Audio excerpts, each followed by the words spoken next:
We're here. Lou and Kenny back. Lou and Kenny back. What's up, buddy? Not much. A busy week. 57. I saw a full moon. We're going to get to that a little later. Yeah. Because we have exclusive photographic evidence of your full moon. Well, not mine. But a full moon. Not yours, you're right. Representing MUFON today. I guess. Representing Cheech and Chong. Cheech and Chong. I got my official MUFON shirt. Check this out. Wait. Pirate aliens. You like that? Dessert man. That's why I got it.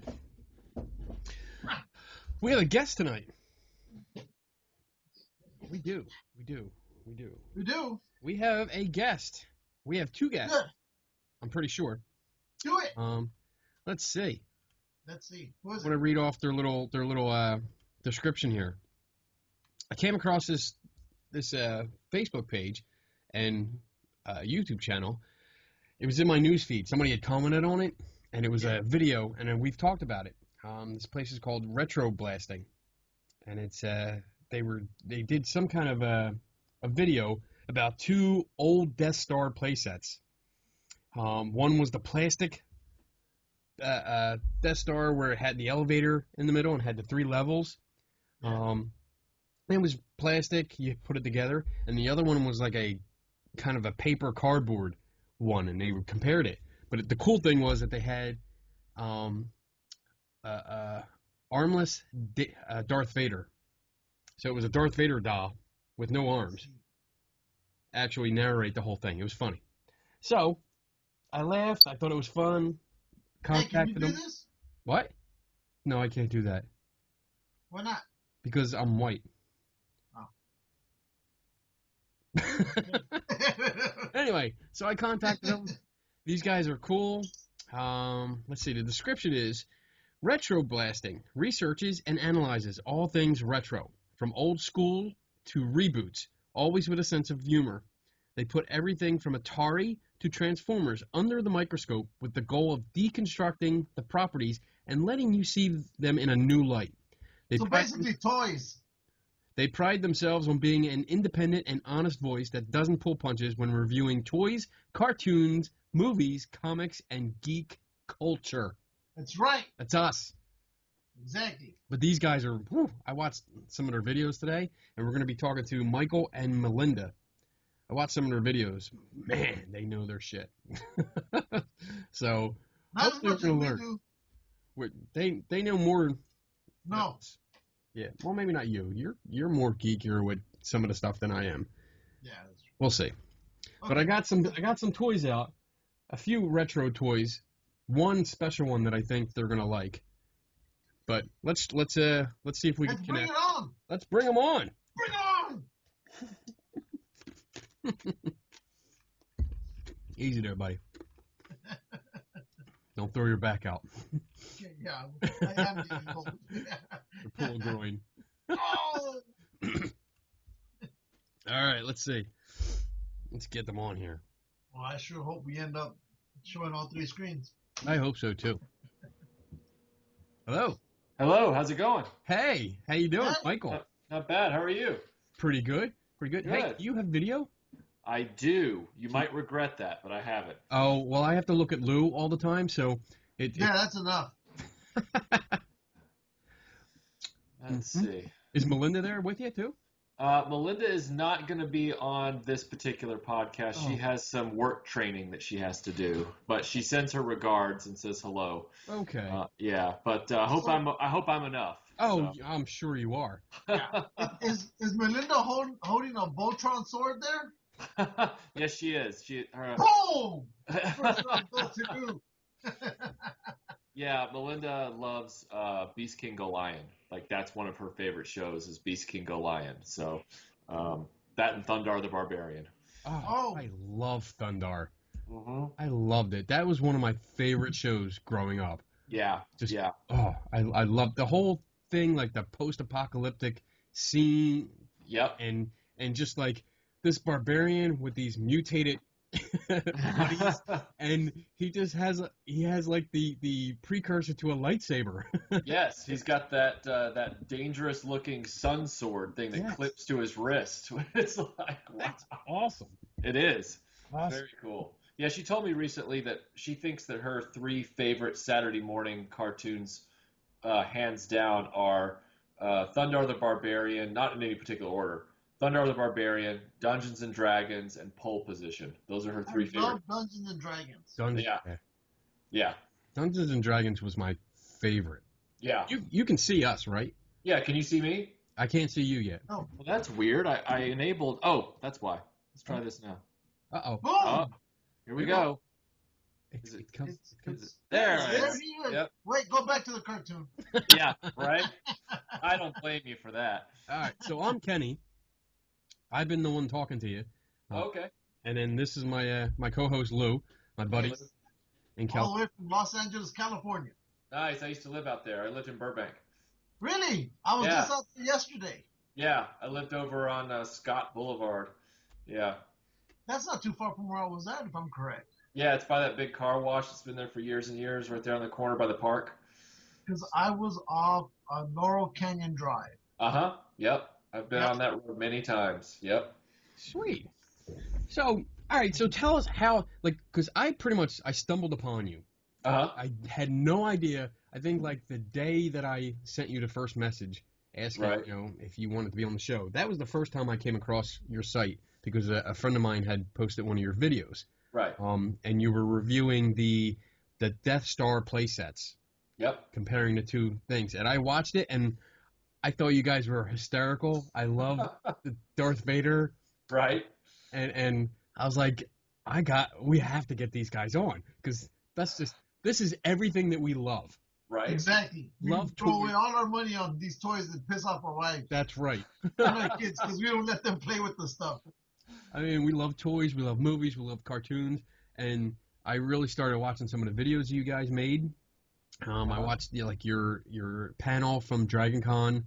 I watched the Q&A video Right. that you did, and it was just the Dragon Con thing you guys did was just amazing because I'm at work and I'm watching this video while I'm supposed to be working, and all the cartoons that you guys brought up from the 80s, I was like, holy shit, I remember these. Like I remember every single one of them, and it was just amazing. It was a cool trip back in time for me, Right. which is great on Back to the Future Day. So, so how did you guys really get started in this?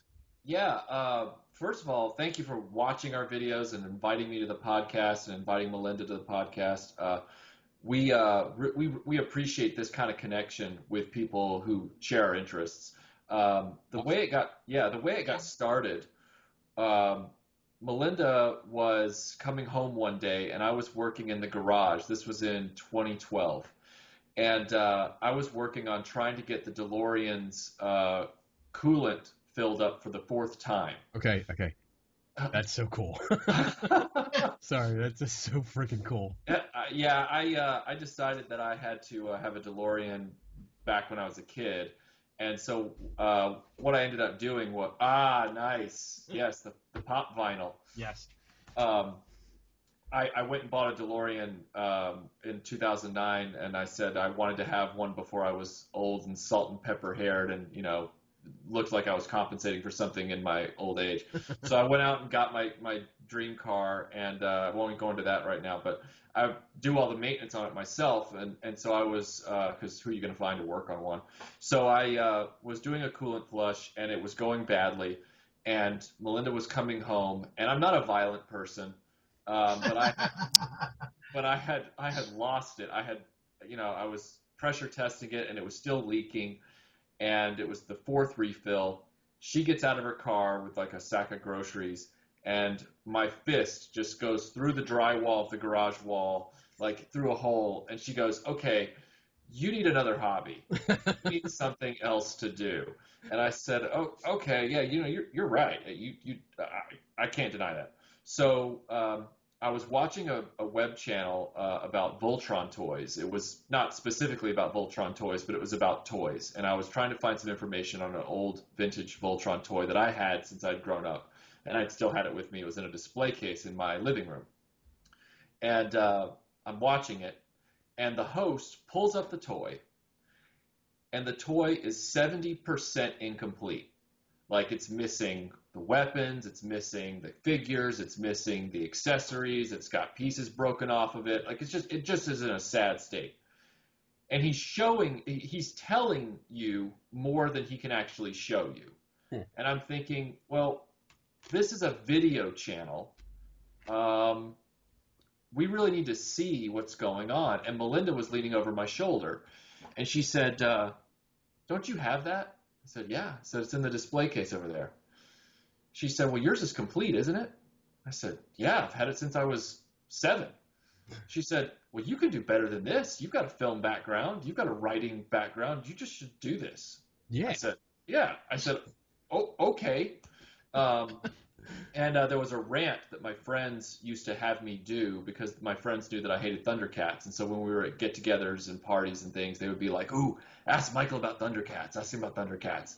And so I would go off on this rant about how I hated the Thundercats.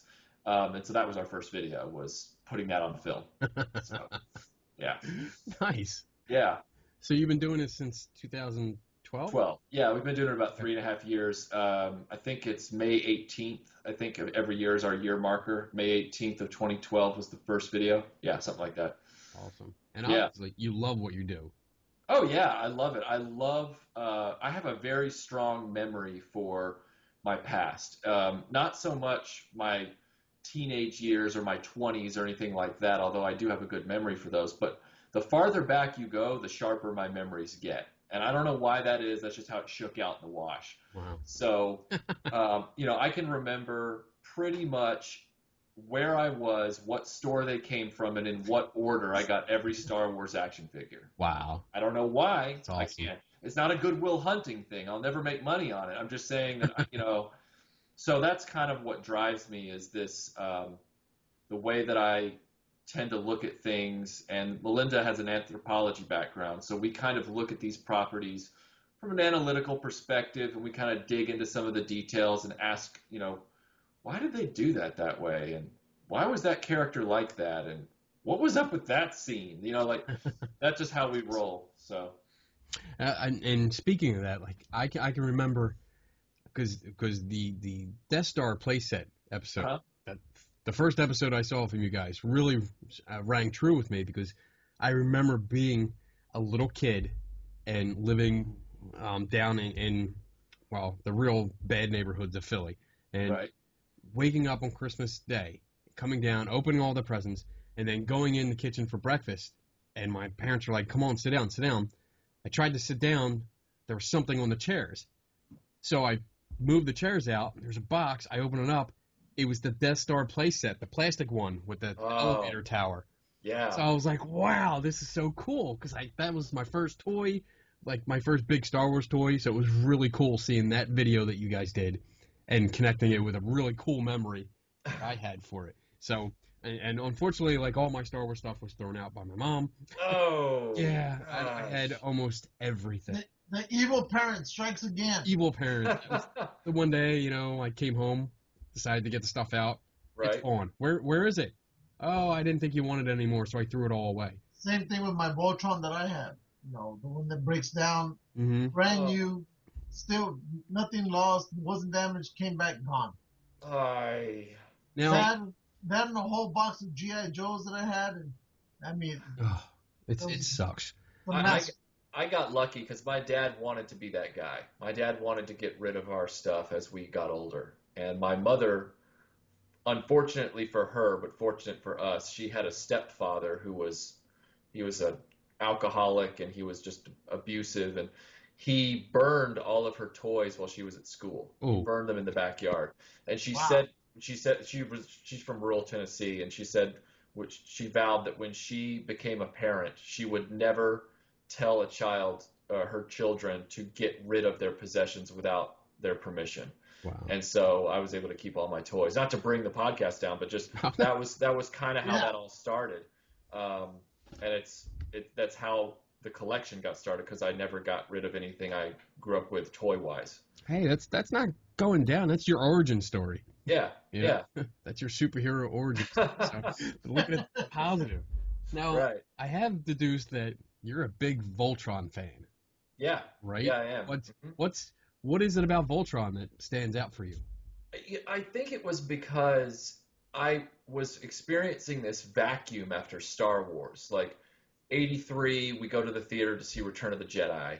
84, there's still some interest in Return of the Jedi, so they're making more toys. 85, things are starting to slope downward, and there's no new movie on the horizon. Even as a kid, you kind of knew it. You were like, well, there's not something coming next. And I thought, well, what's on TV now? And my brother was already into Masters of the Universe. He was 2 years younger than me, so I was watching that, but he was the one collecting the action figures. Yeah. So I was getting into the whole robot thing, and I liked Transformers. You know, I liked Optimus Prime, and I even had a few of the GoBots and stuff. Yeah, I had a bunch of the GoBots. Yeah, but and they get a bad rap. They're better than people say they are. But Voltron, I think, spoke to me, not to be pretentious, but it was something I think it had a Star Wars quality to it. You know, it was sort of mythic and epic, and it was, you know, intergalactic, and it had, you know, the evil empire versus the outnumbered group of resistance fighters that formed Voltron. Yeah. Well, I think what you just explained fits perfectly with Robotech. Uh-huh. You know, I mean, small group gets sent millions of miles away from Earth, and they got to fight their way back versus literally an empire. Right. So, yeah. I mean, that was great. Yeah, and I that's why I latched on to Voltron. I love stories about outnumbered groups of people fighting against, you know, immeasurable odds. Yeah. I don't know why. Like, that's why I love Voltron. That's why I love Robotech. That's why I love the Battle of Britain. I mean, I just love those kinds of moments. Helm's Deep. I love all that stuff. So, I dug out. I have a friend that he used to live up here, and he through no fault of his own, he had to move down to Texas. Uh-huh. And I have a lot of his stuff. So I kind of borrowed something because I wanted to show it to you. Yeah. See if you like it, because I you know, when I bought his bin, when he had stuff in bins, and, you know, they kind of opened so I could see what was in them, because I know he's a bigger geek than both me and Luke combined. So I have this here. Wow! Holy crow! That's the Trendmasters Voltron. That's the Trendmasters. I don't remember what they called it, but it was like the jumbo giant Voltron. That's the one I had. Uh-huh. That's the one I had. It was brand new. They all broke off from each other and formed the 5 different lions. Yep. Yeah. Trust me, it's one that I've been looking to get back, but every time I see the price on it... yeah. Well, I have one here, Lou. That thing, what you want to be careful of with that one is just be very ginger with the Black Lion, because the Black Lion on those, even when it's still in the original box, if people don't ship it correctly, it just shatters like glass. Wow. Because it's more hollow than the others, because it has to accommodate all the other limbs. Right. That one came out during the 97-98 Voltron Third Dimension television show, and it's amazing. The little belt buckle thing opens up, and there's still little. We're gonna watch him break it. Yep. We're gonna watch him break it. Shut up! I'm not gonna break it. Do you guys do you guys know the web channel Rocket Punch Army? Have you ever heard of that? No. He does a lot of Transformers, and he loves Voltron. He had that one, and he was doing a video comparison of it with a newer Voltron that had come out. And then at the end of the video, the caption says, "A few minutes after I clicked off on the camera, my Trendmasters tipped off the coffee table, fell to the ground, and shattered." I mean, that's all it took. So, yeah. I'll make sure this stays on the desk. On the inside of the shelf. Kenny will probably drop it, watch. Because it's not mine, and we loaded up the car, and we were moving stuff over, and my wife's like, "Get out of there. Get out of the box." I'm like, I see Voltron. He's got all the lines. They're all in here. I got to put it together. And by the time she turned around to look at the road, and the traffic light turned green. She glanced back. Too late. It was already together. It was already open. I was like, it's together. It's open. Look. This is awesome. It's got the sewer. It's got the star. It's great. So what? I mean, you guys do everything. Now, is the main purpose, I guess, to review the stuff, or do you restore it? Because it looks like you restored some toys too. Yeah, we do both. What we started just doing reviews of the cartoons and then the toy line. So it would be a 2-part feature. So it would be part 1 is an analysis of the cartoon and all its little quirks, and we kind of delve a little deeper into the history of, what was going on in the 80s in cartoons when that show was produced. What was that show up against? Structurally, how does that show work? And then the cartoon part ends, and then you go to part 2, which is the toys. And what was the toy line like? How did it compare to other toy lines at the time? Why or why not was it successful? Or why or why was it not successful? And so that was kind of our format, and we still do that. Like, we still prep those, but as you can imagine, those take a really long time to do. So here's a question. Why? Yeah. I don't mean to interrupt, but with the GoBots, for example. Mm-hmm. Shut up. You always interrupt. With the GoBots, I tend to like them better. But just their toys seem so much flimsier. Like, they didn't put any thought behind them. Right. Why do you think they failed? I think it has to do with 2 things. One is GoBots did make it to market I think it was about 6 months before Transformers, or 4 months, something like that, as far as toys were concerned. GoBots were based on the Japanese show Machine Robo, but it wasn't really a show back then. Let me back up. GoBots were imported into America by Tonka, but they were originally a Popey toy called Machine Robo, and they were small die-cast cars that transformed into robots. Well, Transformers, on the other hand, is a combination of a few different toy lines from Japan, one being Diaclone, one being Micro Change, and one being, I can't remember what the other one is. And then there's some dissociated toys in there like Jetfire, who's a Robotech jet. I think it boils down to 2 things, 3 things. Marketing, for one. Transformers, Hasbro knew how to market their stuff in a cooler way. Mm-hmm. They also made sure that their television show and their comic book was skewed a little older than what Hanna-Barbera was putting out for the GoBots animated show. The GoBots animated show very much feels like a late 70s throwback show.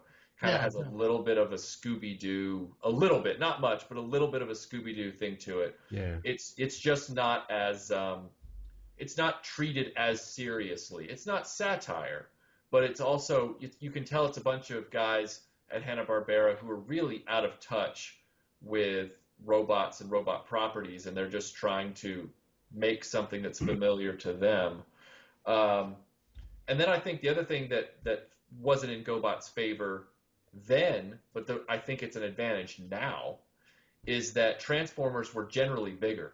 They were bigger, they were fancier on toy aisles. But I think that's a disadvantage now, because GoBots as toys were really the only ones that could hide, because they actually can hide amongst your Hot Wheels in your toy bin.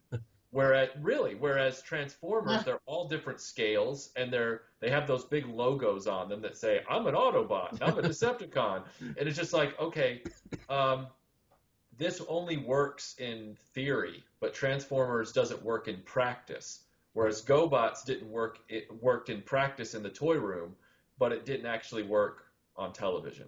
Yeah. So, wow. Yeah. Oh, that was good. That was interesting. That was.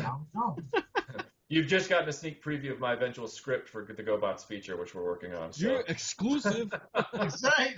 That's what we go for. Right. And I did like that he mentioned Jetfire. Like I said, I'm a big Robotech fan. And when that came out, that's the one I went after, because that's a Robotech character. Yeah. You know? And he didn't look nothing like the one on TV. This was a completely different plane. Right. So. The famous Chunky Monkey. That was, of course, and not to say something you already know, but of course that was Takatoku's mold, which then got bought by Bandai, and then Hasbro imported it as a Transformer. And as you know, the lawsuit happened where I think it was Big West and Harmony Gold got into a battle about, no, not Big West, I'm sorry. Harmony Gold and Hasbro got into a battle over it because Hasbro wanted to use Jetfire in their show, but Harmony Gold had Robotech and said, you can't animate him that way because we have a cartoon with that robot in it, and it was a mess. I think there's actually... I didn't know there was a lawsuit. Oh, yeah. Yeah, there was a lawsuit, and when it shook out, that's why Skyfire it looks the way he does. He doesn't have the same name as the toy. He also doesn't have the same design. And that's why the only animated version of Jetfire is in the Transformers Hasbro commercial for the toy. That's the only time you actually see a Robotech-style jet animated in Transformers by Hasbro is in the commercial. And there's actually, if you look online, you can find script pages from the Marvel Sunbow cartoon of Transformers, and they have notes on them. It's like character notes, and there's this handwritten scrawl that says, Skyfire, do not use. Like, in other words, use him a minimal amount. Don't use him as all the time because we're in a legal battle right now, and we really need to keep his exposure at a minimum. So, and that's also why, last stupid point of trivia, if you want me to shut up, you just tell me to shut up. No, keep going, man. This is great. The Robotech toy for the Valkyrie or the Veritech fighter that was made by Matchbox for the action figures. Ah, very nice. Yeah, is that the Toynami? Which one is that? Oh, good one, Lou. You don't even know. You shut up. You shut up. It says Revolt. We're on the air. Yeah. Revoltech. That's what it says. Okay. Well, the one that they made for the action figure series, Matchbox made the G.I. Joe style Robotech characters, and they made the ships and everything to go with them. Their Valkyrie, or their Veritech, was supposed to transform as well, and there are pictures of that online at a toy show, a trade show, where you see them starting to transform this big action, like Sky Striker looking toy. Well, as part of the lawsuit, they had to kibosh that. And that's why their airplane, which transforms in the cartoon all the time, cannot transform as a toy for the action figures. It's just locked in place. Wow. Yeah. Wow. Right. Yeah. Well, now I know why this one won't change. Oh, man. I mean, I got a bunch of models. I got a bunch of Bandai models. Right. You know, of the Veritech, and you can build them and whatever. So, yeah. Yeah, they had a San Diego Comic-Con exclusive a few years back, and it was the Sky Striker from G.I. Joe. I think it was the Baroness that was the pilot, but the Sky Striker was painted up to look like, I mean, it might have been Cobra Commander. I think it was Cobra Commander as the pilot. And the Sky Striker was painted up to look like Jetfire, and it had the big red rocket boosters on the back. And they put it out as an exclusive, and Harmony Gold came back and said, guys, we've already had this lawsuit. Can't do that. So it's like Hasbro just thinks they can ride roughshod over anyone. So I guess this was a very popular robot design or robot plane, whatever, that everybody just wanted to latch on to. Right, right. And again, you have to remember that the robot was made in concert with the original Super Dimensional Fortress Macross anime from the 80s that got adapted into Robotech. So Takatoku was already making this airplane toy over in Japan for a few years before it got brought over and then dubbed over as Robotech. So yeah, I mean, the design was great. It transformed almost exactly the way it did on the show. It was posable, unlike a lot of other transforming robots at the time. So sure, when Hasbro went over there, they wanted it. And Hasbro was like, yeah, we'll buy the license to sell that under our Transformers brand. And I just think Harmony Gold, if I recall correctly, they just weren't fast enough on the draw. They were still trying to get the rights to the show, and they didn't get the rights to the toy fast enough. Dang. Wow. Yeah. That's interesting. So, you brought up something kind of when you were talking about the GoBots and the Transformers and how they were kind of geared towards a different age group, kind of. Right. And something you had mentioned in the Q&A video that you did was about how like toy companies seem to be catering to the nostalgia of adults like us, people like us, and not we're so the ones much, with the money. yeah, not so much towards the kids anymore. which Right. which they did when we were young. Right. So what do you think about that? Like, I mean, you went off on a good rant there, and I really liked it. So what's your opinion on that? Was that the rant that I wrote, or was that the rant that I was Talked it? about, because we were talking about, you were talking about action figures, Yeah. and that like the Star Wars toys and stuff like that that are made today are just not, Oh they're yeah. made for us and not Right. for kids anymore. Yeah. There's a theory that I have. I've put it in. I put it in a blog post because occasionally on the Facebook page I'll write blogs that I don't feel would make for very engaging videos. Um, Although I could be wrong about that. But okay, so I use Superman as an example. Uh-oh. Okay. Careful. No. I think you're gonna appreciate this because I'm a huge Superman fan. He's my favorite superhero of all time. All right. Nice. Okay. See, I'm in good company now. All right, here we go. That's it. All right. So in 1977 or 76, Richard Donner was hired by the Salkinds to produce or to direct Superman the movie with Christopher Reeve. He grew up on, yes, there you go. Oh, wait, it gets better. Oh, is that the crystal? Ah, that's awesome, dude. That is so cool. That That is so cool. cool. Yeah, go to the North Pole and save us from global warming. Just throw it in there. So he got the director's job, and he grew up reading the comics in the 40s when he was young. Right. When he made Superman the movie, he made a film that was true to Superman. It was brilliantly cast, and it was true to the essence of the character. It was a massive hit for both adults and children alike. Everybody could go see it. It was a Superman movie, right? Yes. Even though he was an adult, he didn't lose what he understood about Superman, and then he made this movie. Okay, so now let's flash forward to a guy we all know named Zack Snyder. Zack Snyder is part of this Gen X wave of filmmakers. We're all part of that generation, right? Mm-hmm. We were probably the most heavily marketed to group of kids as far as toys and cartoons ever. They had finely tuned and greased the marketing machine by that point, and we got a golden age of merchandising and cartoon tie-ins and movies and everything like that. And we did. And we did. However, I'm starting to see, from my own perspective, that as a generation, we have not been able to psychologically separate ourselves from, I don't mean not be interested in them or even buy the toys. I mean psychologically separate them so that we're okay, by and large, with their childlike qualities while at the same time continuing to appreciate them as adults. And that, I think, is where we're running into trouble. And that's also why the toy companies are continuing to market to us rather than to the generation below us. Because if you saw that Man of Steel movie, and I'm not going to get into an argument with you guys, I'm just going to simply say that if you liked it or not, I hated it myself. It was not a movie that was comfortable with the traditional Superman. I think that's pretty safe to say. It was a movie that tried to make him dark and angsty and relatable. Religious. Yes. If a guy flies and has heat vision, I can't relate to him anyway. So don't even try. Just let me enjoy the spectacle, right? Yeah.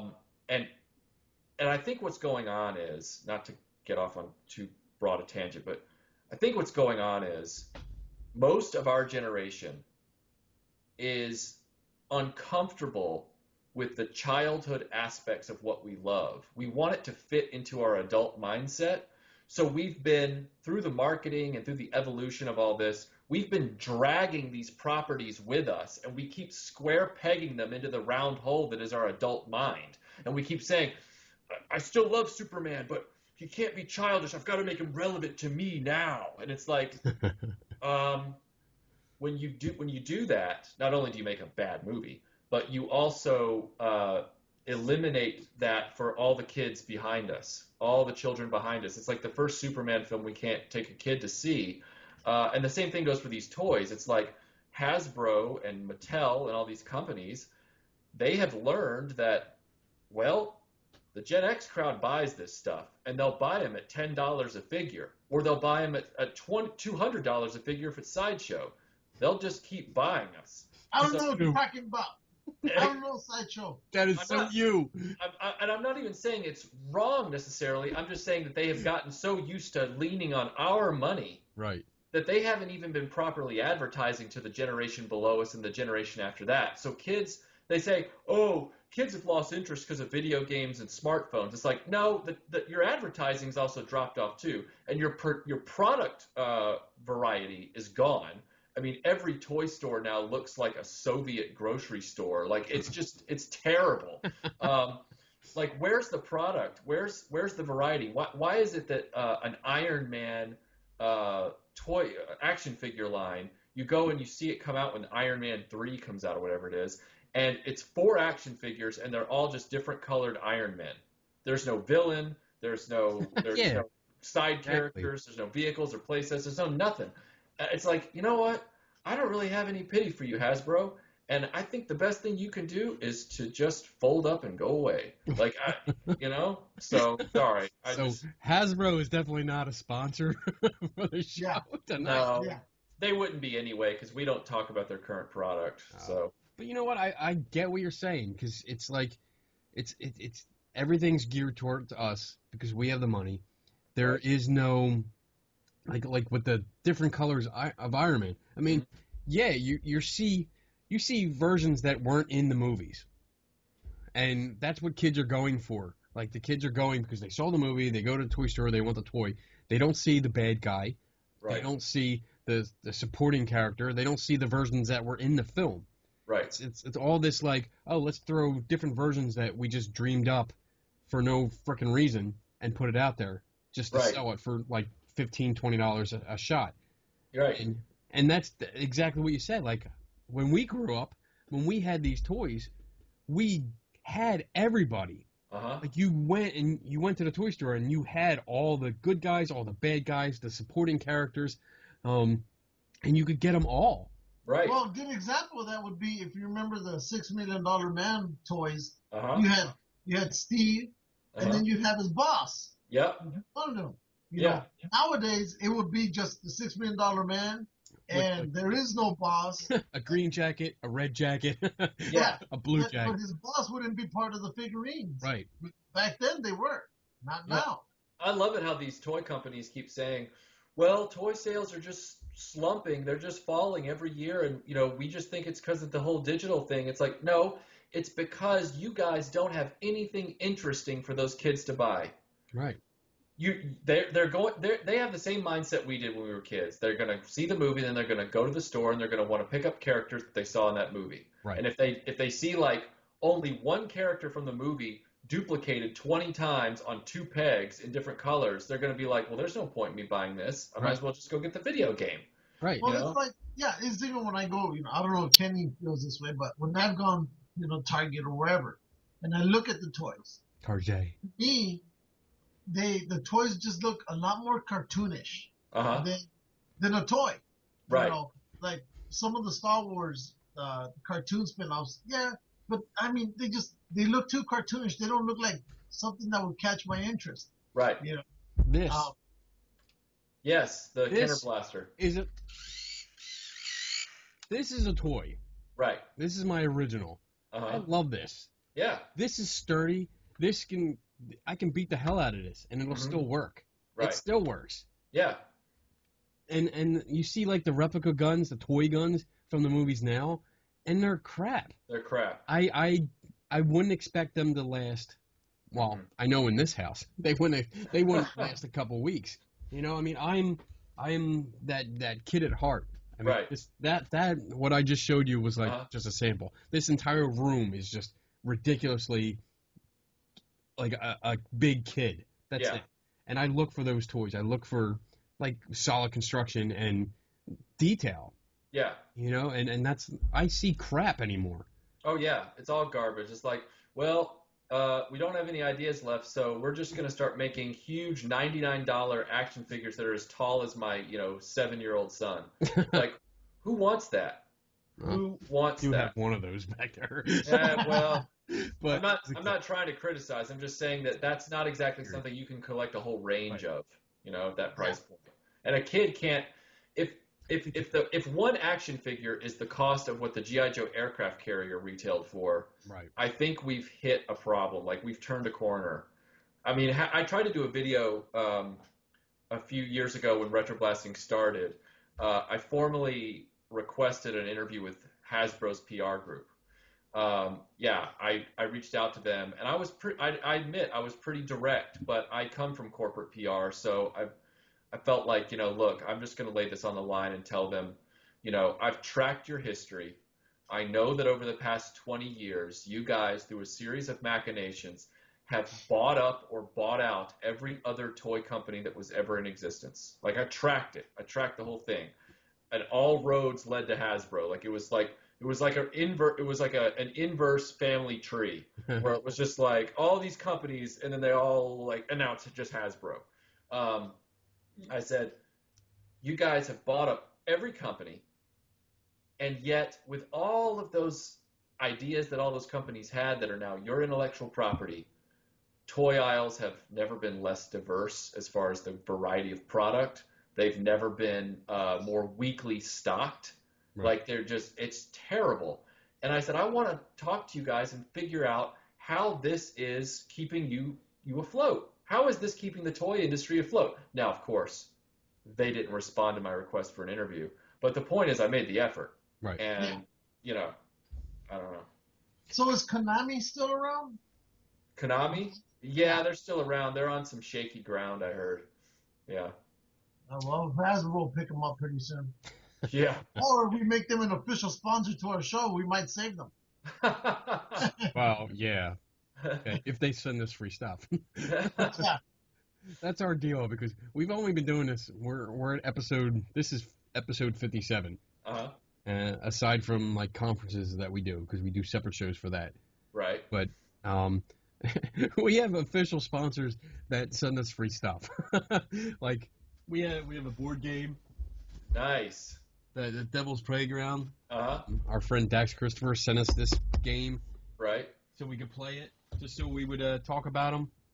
And be an official sponsor. So. Well, we talk about them anyway, so. Yeah. we have people that reach out to us at Retroblasting asking to do things like that. And have you heard of Loot Crate?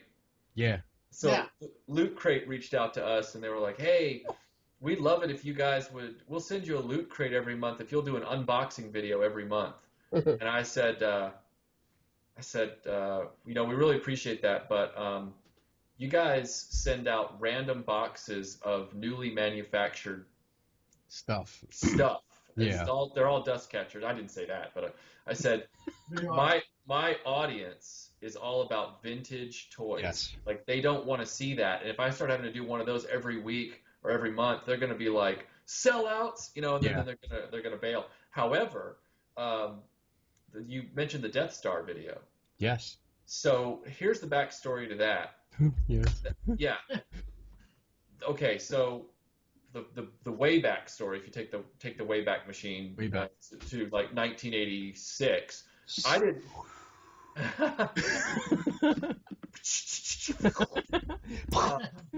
I didn't know the Death Star existed as a kid until I saw it at another kid's house, because I started collecting Star Wars in '82. So the Death Star was already out of production. So then I bought one at a garage sale. It happened to be that same kid's. I bought it.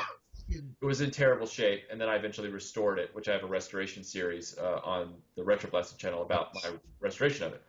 Well, the other elephant in the room is that England and Canada and Australia and all those other places, they got a completely different Death Star, because they just didn't have the Kenner plastic version, so they designed this cardboard version. Okay. Yeah.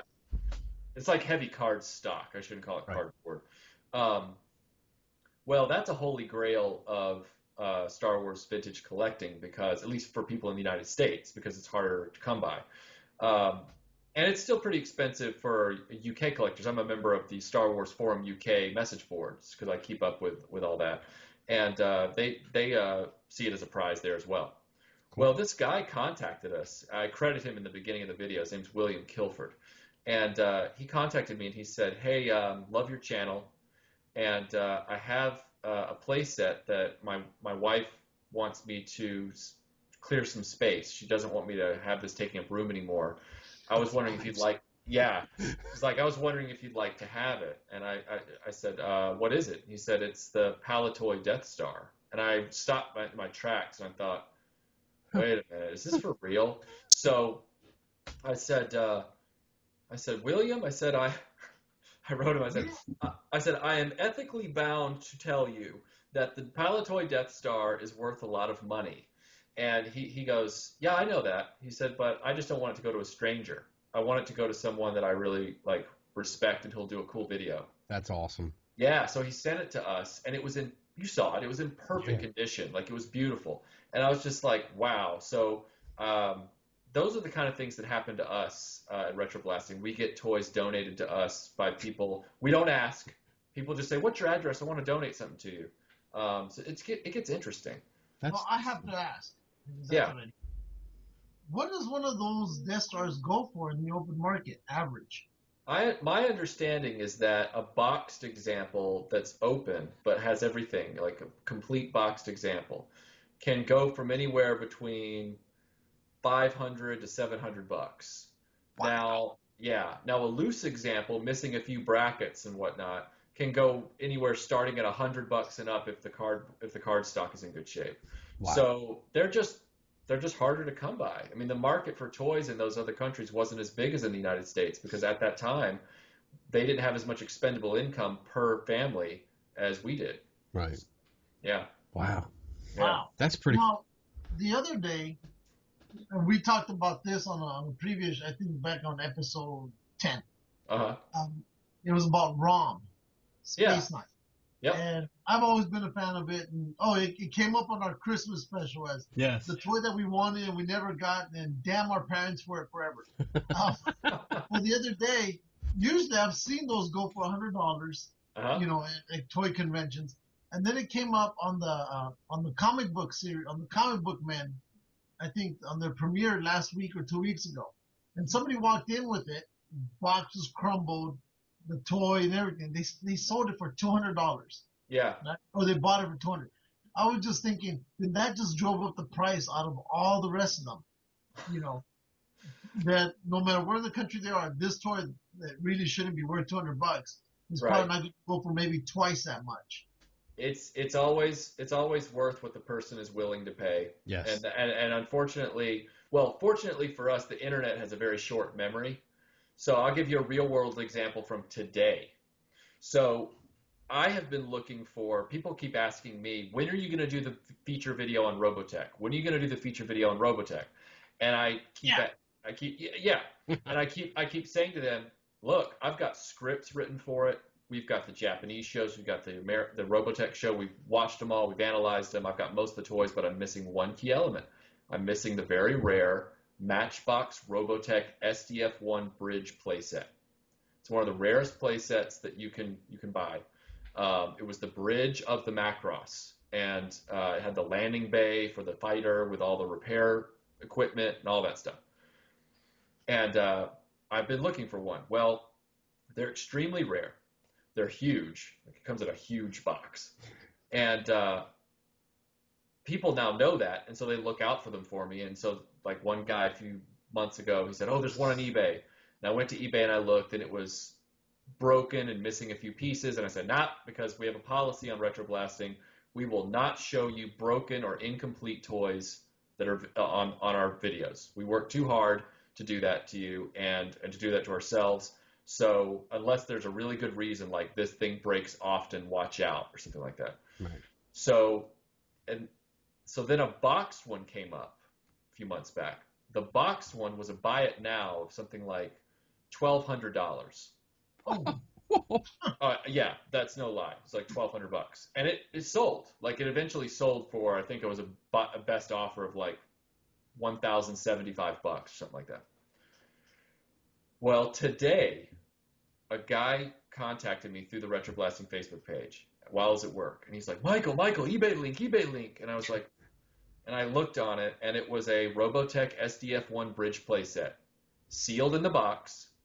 Buy it now, $750, which for that piece is very, very low. And I said, oh, well, that's interesting. And the first thing I thought was, that one that sold for $1,200 or $1,000 a few months ago didn't drive up the price on this one, because this individual just posted it for what he wanted to get rid of it for, right, and move on. Now, I didn't buy it. It's already been sold, actually. It's sold within like 2 hours. I didn't buy it because it was sealed in the box, and that's not really interesting for our video viewers. Like, and I would never open that piece myself. Like, I would never rip open a rare toy like that, because not only am I burning my own money doing that, but I would lose all credibility with the collectors community if I did that. So I had to pass. But to answer your question, yeah, that ROM Space Knight sold for $200, and it probably wasn't worth it in that condition. But at that time, in that moment, for that person, it was worth $200. Yeah. And that's what's weird. Yeah. I mean, Now, the Toy Con. I went to a Toy Con over in Jersey. About a month and a half, 2 months ago. And there's another one coming up next month that we're going to, because Lou's flying out here for a while. So we're going, and it's nothing but like vintage toys. Mm-hmm. And it's all it's in a school, and it's like the auditorium, the cafeteria. We're gonna spend money. It's all vintage. Nice. It's like dominated by Star Wars, Star Trek, and then everything else in between. Right. And just like you said, I mean, like I went to one side of the auditorium, and people were selling like a TIE fighter, a vintage TIE fighter, and they wanted like $200 for it. And I was like, I'm sorry, what? So, what? It's not in a box. There is no box. Right. It's just the TIE fighter. I'm like, no way. But going over to the other side, then it's down to like, there's a guy that wants $40 for it. Mm-hmm. Same thing, same exact thing. I was like, all right, well, there you go. That's why we have to look around. Right. You don't know. And there's so many people here, and I have no problem. I mean, we go to flea markets every weekend. So me and my son, my wife, we have no problem being like, well, that guy over there, see that guy with the hat, he's selling it for this much. What are you going to do for me? Right. And right. That's what you got to do. Yeah, you got to. Go ahead, Lou. No, same thing. Around a month and a half ago, my wife and I, the kids, we went to an old antique shop. They had a bunch of Star Wars. This is the $300 Darth Vader case I was telling you about. Mm-hmm. So, wait a minute. They were selling the Star Wars TIE bomber, right? Complete, brand new. Right. It's supposed to be in brand new. They were selling it for around, I think it was $70. And I wanted it so bad, but I wasn't sure if $70 was a good price for it. I was thinking maybe 40, 45 for the TIE bomber. That's what I wanted. But I might go back and get it. Depends if it's still there. Now, this same thing, the reason he brought this one up is because when I was in there was a guy that they had one in there, same condition, and I just happened to walk by when the guy goes, how much for that case? And the guy goes, $300. As for is for that case. Yeah, and it wasn't damaged. I mean, it was in pretty good condition, but $300, and I literally stopped in my tracks, and I looked. I was thinking maybe it's $300 with figurines in it. No, it was a straight $300. You know how much I paid for this? Yeah, and that's when he went off the following week, and he got 2 of them. $4. Yeah. $4. And yours even still has the rails in it. Yes. Yeah. So you actually got a bargain, because with the rails in them, they're still worth a little more because those rails break off. $300 more. Yeah. And then I got the next week at another flea market, I picked up another one. Doesn't have the rails in it though, but I picked up another one for $5, which I'm going to send out to Lou. Well, while we're on the subject then, because it just so happens that I have a childhood friend here with me. Didn't realize this was going to come in the conversation. Let me just grab this. Okay. Oh, he's going to show it to us. This is a great show. I love this. Oh! Look at that. Wow. Wow. So Awesome. this is my childhood C3PO collector's case. I've had this my whole life, pretty much, and I only recently found it's at the neck. I found replacement rails for it. Wow. So it's got its rails back, and yeah. So I just happened to have that sitting over here, and I thought, oh, he's got the Darth Vader case. I got to show him this. That's awesome. So, yeah. So is that more of a limited edition versus the Darth Vader, or it didn't matter? No, what happened was when they switched over to Return of the Jedi in 1983 for the branding, they decided to replace the Darth Vader case in their product assortment with C3PO. And when they did, they designed it so that it could hold more figures. So the Darth Vader case holds, I think, 10 fewer figures or something like that. C3PO case accommodates more, but it was just the Return of the Jedi carrying case for that line. The Star Wars line back in 78, 79, they just had a vinyl square case, looked like a little suitcase. Yeah. So, yeah. I have not seen the 3PO case out here yet. Uh-huh. But we will look for it. We will look for it. Yeah. The price goes for $600. And oh yeah, the bandolier. Bandolier. You still got some rotting foam in it too, I see. I do. Nice. Yeah. Mine I only have the little ammo pouches left. My bandolier disappeared. I still just have the blue pouches for it though. This was actually I've gotten together with some friends, and one of them, a guy you worked with, Joe Downey, and there were actually 6 of us. We would get together and do Trivial Pursuit Star Wars edition. Right. And there are figures, but they kept falling out, so they're somewhere else. But this was our trophy.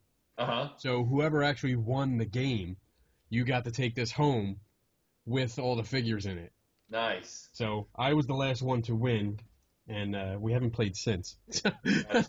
So, which is fine with me because I get to keep it. So yeah, I was gonna say, because if you pay like $1 or $2, you can get the little blue accessory pouches that slip on either end. Oh yeah. Then it'd be even more complete. That would be cool. Yeah. Yeah.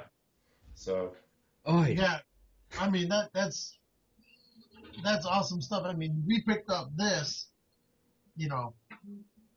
Oh yeah. Yeah, the A-Wing fighter. That looks like the Power of the Force 2 A-Wing. Yeah, that's the 1996 edition. Yeah. It's got the weathering on it. I have that. I bought it when I worked at Toys R Us in high school because I couldn't get my hands on a vintage one at the time because it was just way too expensive and there was no internet. So. Oh. So what's the difference between this one and the vintage?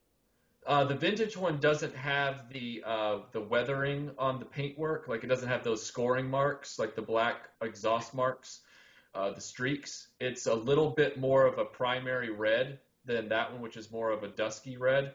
And then that one doesn't have the sound feature. The A-Wing, the vintage one has a battery compartment in the bottom, but you probably have a plugged panel right there. And it makes a noise like all the other Kenner toys did. It's like, whatever it was. So. I didn't even notice I had a panel back because there's something down here. I can't open it though. That's designed not to be able to be opened. I don't think that's where the battery compartment was on the original mold, and I think they just. He means it's idiot-proof, Lou, so you won't be able to open it. Yeah. Hey, but I didn't know that this brought down the gears, the landing gear. You made fun of me like 3 shows ago when I couldn't do it on the Jedi Fighter. No, I didn't know I had it on there. I got a Jedi Fighter at a flea market. I picked it up for $1. To YouTube to figure out how to open it. So I picked this up for $1. Yeah. At a yard sale, and right. and I couldn't figure out how to how to open the wings. Right. I had to look it up, and he was making fun of me the whole time. Well, that is, I mean, why would you be familiar with that? Because that's a prequel toy. It's not like you've grown up playing with it. Right. Yeah. Right. Yeah. See. You shut up, bitch. I wouldn't know. You could throw that at me and it'd be like a Rubik's Cube. I wouldn't know how to operate that thing. I'd be like, what is this? So all right. So here's a question just out of the blue. Uh-huh. If you suddenly were able to do your own toy line, uh-huh, what franchise would you do, and what would be your main focus? Interesting. Yeah, I know. Yeah. I thought about that all day today. If I could do a toy line now, are you putting me in the now, or are you putting me back when I was a kid? We're putting Right you in what you now, want. you can do anything you want. Okay. If So I could do time any, doesn't matter right now. right. If I could do any toy line right now, Any toy line, what from would it be? now to all the way back to when you can remember. Now, did it Right. have to exist, or he can make one that he wished they made? Exactly. Like if there was like a cartoon or a storyline that you liked that they never really made Right. a toy line for, or Right. didn't do it right, and you Sure. have a chance to do it. Okay. Well, first off, I would definitely do a toy line for Mighty Orbots. Mighty Orbots was a very short-lived Saturday morning cartoon that got sued by Tonka because they felt the title was too close to GoBots. And so they only had 13 episodes and then they folded. But it was kind of a Voltron show. It was like 5 robots that came together to form Mighty Orbot, and then they saved the universe every Sweet. episode. That was one that I would do. One that I wanted so badly back in '84 that never got made, and I used to dream about it. Like I would sit there and look at my GI Joes and go, would be the movie Ghostbusters, not the cartoon that came out 2 years later, but the movie Ghostbusters. Movie Ghostbusters. Yeah, I was visualizing 4 GI Joe sized guys with the GI Joe style construction and all in khaki jumpsuits with little backpacks and stuff, and I was like, that'd be so cool. That'd be cool. That never happened. I really wish that the Kenner Indiana Jones line had continued, but that's not really coming up with a new toy line. Trying to think. Battlestar Galactica. Well, they had a toy line. Yeah. Yeah, they had a toy line, dumbass. I mean, it I will was bring it back, damn it. they the one failure of that toy line though. I don't know what Mattel was smoking, but they had action figures that were the size and construction of GI Joe. So they had like Starbuck and Adama, and they had the Cylons. But then when they made the fighters, they Yeah. made the fighters scaled down with these like little micro characters. Right, It yeah. was like, what? Like you I got had, it up. and I think they were made out of metal or something, if I can Mhm. right. Weren't Yeah. And then, 'cause I had the Viper. I had the Uh-huh. Viper. And I also had the Cylon. And yeah, they were small. They were Uh-huh. small, and the figures would they were one position, right? Yeah. Just fit Yeah. them in, and that's Mhm. it. I had were the lame. Silent Fighter. I had the Viper. Uh-huh. Yeah, and just that was bad. You should do that. Right. It was very frustrating. I have 3 Cylons and I have Starbuck and Adama complete. And I was going to get the ships, and then I realized they're not the same size. So I completely lost interest. I was like, oh wait, I'm not going to get them right now. The ones I have been collecting though, and I'm down to the last piece. I've been collecting the Buck Rogers figures from back in the 70s. Ooh. Yeah, and the only thing I don't have now is the command center. That's the only thing, which is the play set that was made out of like a flimsy vacuform plastic. Okay. But the funny part about that play set, Mego, they were always doing it on the cheap, and the only way to get a complete Buck Rogers Starbase Command playset or command-based playset, you have to have the box. Because if you don't have the box, you don't have the runway for the Starbase. Because what you were supposed to do was flip the box on the back, and it had a printout on the back of the cardboard, raw cardboard, of the runway in a big wedge with like the lines going down, and you were supposed to clip it out with scissors and then lay it down in the middle of everything else. Wow. So yeah. Not very many of those have survived. No. As a matter of fact, the Starfighter from the Buck Rogers series is highly sought after. It's highly sought after and hard to find. And I just got donated by a really excited Buck Rogers fan who wants to see a Retroblasting Buck Rogers video. He donated me the Land Rover. Do you remember the movie where it's the opening movie where Buck Rogers goes to the graveyard? He goes out into the cemetery to try and find his dad, and Twinkie goes with him, or try and find his relatives.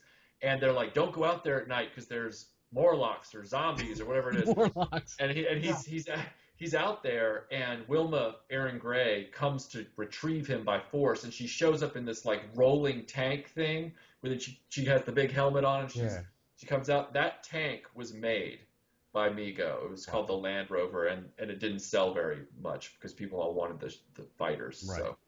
So I got to meet Aaron Gray. Oh, I yeah. got to meet her. She Yeah. actually, yeah, here's, I got her back Yep. there. You got So it. did you pick up that vehicle? Were you able to pick it up? Oh, no, the guy donated it to me. This guy Oh, donated me the vehicle. I was like, whoa. That's But yeah, awesome. I've met Erin Gray a few times. She's a sweetheart, and Yeah. she's just an amazing person. She I was. dated her. We met her at a conference down in D.C. and Uh-huh. there wasn't a big line, so there wasn't Right. anybody behind me at the time. So I got to talk to her. And as soon as I said, Buck Rogers was one of those shows that my Mhm. father and I got to watch, all Right. the time, we made sure we were there. She was like, "That's so great. I loved it because that's people don't do that anymore." And then she came around the booth and she gave me a big hug, and I was like, Wilma dearie. Yeah, I was sitting in the floor at Dragon Con back in, I think it was 08 or 09, oh 08.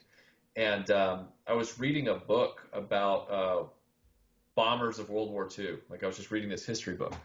And I'd already met Erin Gray the year before. So Erin Gray comes walking out of the autograph area because I guess she's running to the ladies' room or something. She's going to come back.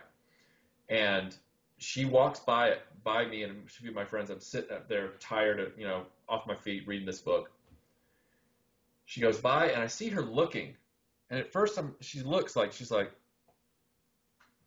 keeps going, doesn't stop.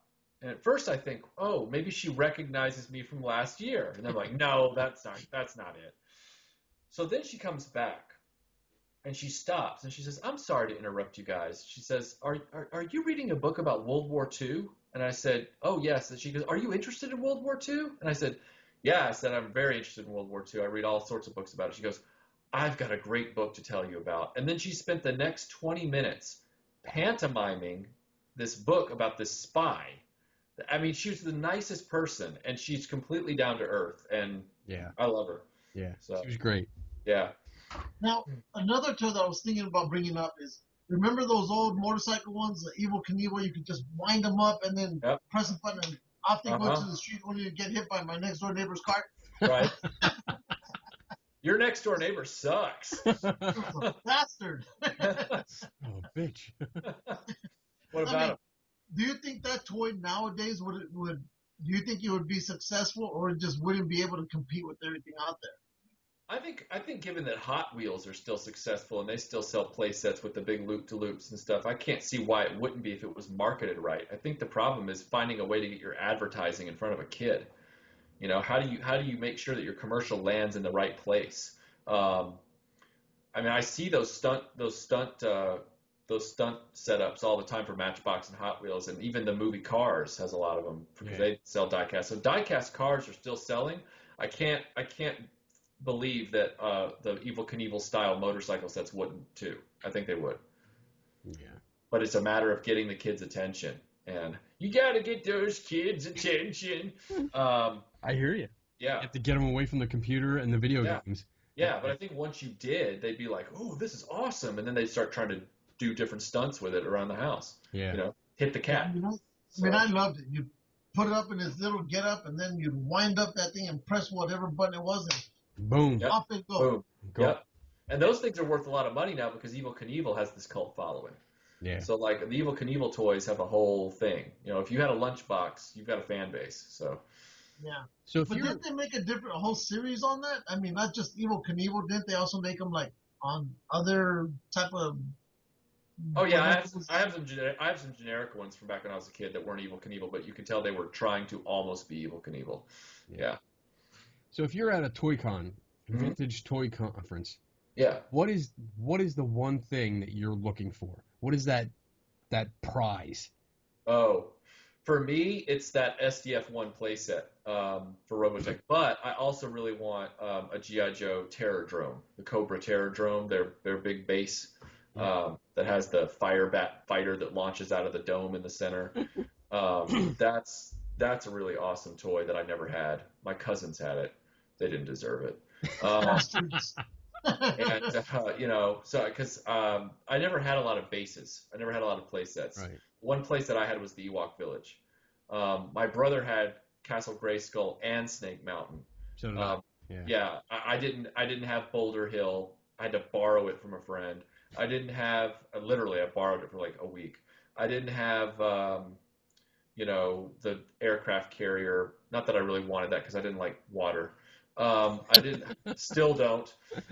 I didn't have a lot of those play sets, and so those are the things that really attract me now. Is Right. trying to track those in. Like we just got the Crystar Castle, and we have the Black Star Ice Castle. And I'm trying to track down some parts for the Crystar Castle. I just love seeing those places. I have the real Ghostbusters Firehouse now. Didn't have that then. I've got the Star Trek bridge, the movie bridge from the 70s, the Mego movie bridge. Yeah. Yeah, I have. Oh crap! Where is it? It's not up here. I have that. Uh-huh. Is that the one? Wait, is that the one that's the figures are all in? Am I thinking the right one?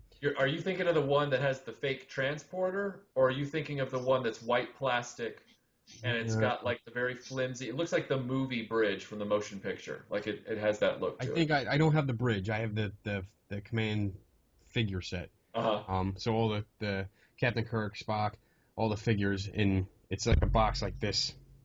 Oh, big. is that the one? Is that the one from Playmates? I think Yeah, so. that's from '96, I think, and I have a few of those as well because those are great. Like Yeah. they're much better than the Mego sets. But Okay.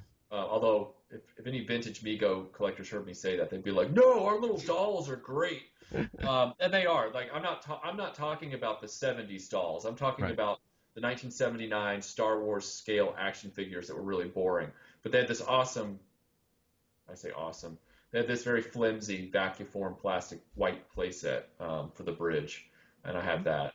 And then somebody just helped me find the Fortress of Fangs from AD&D, and they helped me find the RoboForce playset. You guys remember RoboForce? Yeah. Yeah. RoboForce, aka the Huggy Bear robots. You squeeze their back and their arms go, and then that's all they do. So I have that. Yeah, it's fun tracking those down. Did you collect any of those the toy guns where I forgot what's the name of the TV show? It wasn't a cartoon, but it was one that if you aimed it at the TV while the whole series was going, you could get points back. Oh, Captain Power? Yeah, that's With the the one. Power. ships. Yeah, With the Captain. ships. I have Captain those. Power. Yeah, the Power Jet XT7. Yes, I have that. Yeah, I had all those growing up, and I still have them. I actually saved them I from a garage sale. I almost sold them, and then I took them back. I have all of those. I don't have all the figures, but I have the two main ships. I don't have the playset for that, though. There was a Captain Power playset that I would love to have at some point. I did just get the Brave Star playset, the Fort Curium, and it comes in a box as big as a coffee table. Damn. And that also had light features. So like you could aim the light guns at like the command tower, and it would blow up, and the figure would fall. Wow. So I'm going to set that up soon and figure that one out. Because I got to meet Captain Power and some of the cast around 6 months ago. I met them. Really? Yeah, they're down here in LA. We do once a month. It's a comic book science fiction type of convention. Right. And they bring out all these old retro stars, and they happen to be there. Wow. And I was like, why do they look familiar? And then when they came out the toy, they were, yeah, you can aim it. Like, oh, that's what it is. So That's cool. Yeah, the DVD set of that just went out of print. Now it's worth a small fortune. So if you have it, hold on to it. You give me all these ideas for next month. Yeah. Dude. here's some other toys. What did you? Well, let me run. I'm gonna give you this one first. The Kiss dolls. Did you ever No. collect any of those? Are those the ones from the 70s? Yeah. Okay, yeah, I didn't collect those. No, why? Just wondering. Did you? Oh, yeah. He's a Kiss You fan. must not be a Kiss fan. No. Now wait, I do like their music a lot. I have their music on my rotation. As a matter of fact, I have on my DeLorean, I have a USB that has like 1,080 songs on it, and I've got Kiss and a block in there as well. So don't count me out just yet. I just love that he says on the DeLorean. On the DeLorean, like it's like on the Subaru, on the Ford. Well, it's funny. It's funny about that because people will always hit me up with these new things that are coming out that are Back to the Future related. They'll be like, "Oh, did you see that they're coming out with a new Hot Wheel, or did you see they're coming out with a new Mini Mates, or did you see they're coming out with a pop vinyl, or with this or that?" And then recently there was this the Sideshow one, which is like the Marty that's really realistic, and then they've got they're this. coming out with that. I think in a couple months. Yeah, they're coming out with a huge car that's going to be in scale. It's going to be like $800, and people were like, "Oh, Michael, you gonna get that?" I said, "No." They're like, "Why?" I said, "Well, I, if I answer your question, I'm gonna sound like a snob, and I don't mean to. I don't mean to sound like a snob." And they're like, "Well, no, why don't you want it?" I said, "Because every day when I go home, I have the full-size car in my garage. Like, I don't need." It's like my $800 would be better spent on parts for that car than it would be on, The real DeLorean. right. The one you can sit in and do this. I have a real one. I Right. mean, on Sideshow they make some great stuff. Yeah, they do. It's beautiful. I mean, I got enough of their stuff in the living room that my wife wishes I didn't have. But yeah, I've thought about getting the Back to the Future stuff, but right now I have to make room for it. I have to pick and choose what I'm going to get. Right, So, right. But in regards to the DeLorean, how hard is it for you to find parts for It's that not vehicle? hard. It's not hard. As a matter of fact, I got bolts for it at Ace Hardware the other day. I'm not kidding. No, some of the parts are specific to the car, obviously, and they can be gotten through a distribution center in Houston. They're called DeLorean Motor Company. They bought the rights and all the spare parts from the different auto dealers after the crash of the company. Um, and then other parts are actually being redesigned by us, people like us. So like big fans of the DeLorean car who love Back to the Future or who just love the 80s, they've been improving on parts that were faulty, and the DeLorean had many faulty parts. I bought a door lifter bar, like a torsion bar. It's called a torsion bar. I bought that from a guy in Ohio. He's like, "I love these cars, and I wanted to remanufacture the torsion bars because they ran out of them at the parts center. So I've made my own, and I'm selling them." And then one guy got a friend at Boeing Aerospace, to make him suspension bolts for the rear wheels because those bolts that are stock on the DeLorean tend to fail. Yeah. And so he's like, "Well, I had these made out of aerospace grade tritanium or whatever you call it," and so he did a run of those. I mean, there's a huge support system for that car because of our generation. It's amazing. Awesome. Wow. Yeah. Now, are you going to keep it stock, as in like the outside look stock? Yeah. You're going to. Yeah. Okay. I never would have been able to start dating Melinda if it had been anything else. No, she loves sci-fi and she loves Back to the Future and all that stuff. But we happened to meet coincidentally one day while I was driving the DeLorean rather than my daily driver car, and because it was a weekend and I was going to a Firefly group, a meetup for that television show, and so if you've ever, I don't know if you guys have ever seen a time machine version up close, but when you open the doors to those, you look inside and you go, "Wow, that looks really uncomfortable." Yeah. Like there's all the wiring and stuff everywhere, and the big crank on the console, so there's nowhere to rest your arm, and the AC vents are covered up by the time circuits, and then there's all this crap in your way on the dashboard, and you're just like, you're like you're like, "Oh my God, like this is horrible." Yeah. So no, the stock DeLorean is actually a very nice car, and the other thing is when you convert one to a time machine, you have to drill about 800 holes in the stainless steel that you cannot easily repair. So I don't feel like doing that. Weren't they saying a couple years ago they were going to try to restart that line again? Of the DeLorean? Yeah. You can actually buy a remanufactured DeLorean for $60,000. Or you can go find an original for a quarter of that price, or a third. So, Yeah. Maybe one day. Maybe Right. one day when I win the Right. lottery. I'll have both. Right. I'll get two. One that I'll convert, and then one I'll keep stock, and Yeah. we'll go that way. Awesome. Whew. Well, I appreciate you coming on. Yeah. And obviously you have the Facebook page, Yeah.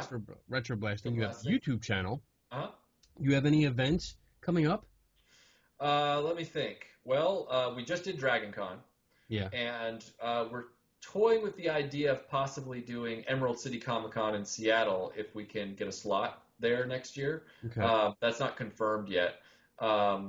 And then we're also looking forward to the big toy show here in Atlanta. It's called, it used to be called Joe Lana because it was all about G.I. Joe. And now it's gone into just purely like it's like a vintage toy show with modern stuff mixed in. Now it's called the Big Atlanta Toy Show. And that's going to be in March. And then as far as what we're just doing in the meantime, we're just working on videos. We're just trying to get new videos made between now and the end of the year. How long does it typically take you to make a normal video? Like, I don't know if it's a normal video, but well, it depends. We have to research the show. So let's say it's a Saturday morning cartoon. That means it's only got 13 episodes, maybe 26 if it was on 2 seasons. You don't have a lot to watch. Right. But say it's like Robotech, right? Or He-Man, where it's got like over 120 episodes, and then you've got to watch them all. And then if it has a Japanese version, you got to watch them all again. That's going to take a lot of time because you have to watch the stuff, research it, script it. Because we never rely on just our childhood memories. We always go back and watch again to make sure that we didn't miss anything. It takes a few days to script, a few months to watch. Then it takes about, I'd say, a day or two to shoot, and then a full day or more of editing. Now with the toys, that gets into a whole other thing. Like the Ninja Turtles features that we did, where we did the Ninja Turtle toys, that took me 3 weeks. And the reason it took me 3 weeks was because you have to take stock or B-roll footage of all those toys in a certain order. So you have a shot list that's longer than the Declaration of Independence. And you sit there and you're just like, scratching them off each time. You're like, all right, now I'm going to set up Raphael. Pan the camera. Crap, I messed up the focus. Crap, I messed up the focus. Pan. Oh, gotta get the focus right. Then you set up the next round of toys. Then you gotta, it's endless. So these things take a lot of time. Wow. And then, but then the editing, of course, takes a lot of time too. So like the feature for Ninja Turtles took us easily 2 months to do all that, and that's after work, because we work corporate jobs. So the restorations are more casual. Set it up in the kitchen. Make sure you have all your parts. Go for it. Cut out the chaff. So. I have to ask this question. I like how you raise your hand. I have to because this. What? I mean, What are Yes. we because doing? I don't want to. I don't want to just break, interrupt him when he's on the roll. I want to I'll wait. I hear you. Go ahead, Lou. You in the back. You in the back.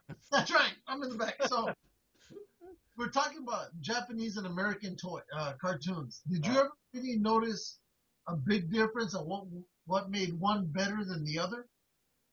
You mean as far as like a Japanese version of a cartoon versus the American dub, or as far as Japanese cartoons versus American cartoons, period? You could take whichever one of those two. Okay. I'd answer them both. I know there's I've met a lot of people who are snobs about Japanese shows, and they say Japanese animation and storytelling is superior, and American cartoons of the 80s were garbage. I don't believe that. There's a lot of 80s cartoons that I really liked that were American in origin. Like a lot of them were animated in Japan. So like, for example, Toei Animation, which animated Voltron or Beast King Go Lion, they also did animation work for Transformers. They did animation work for G.I. Joe.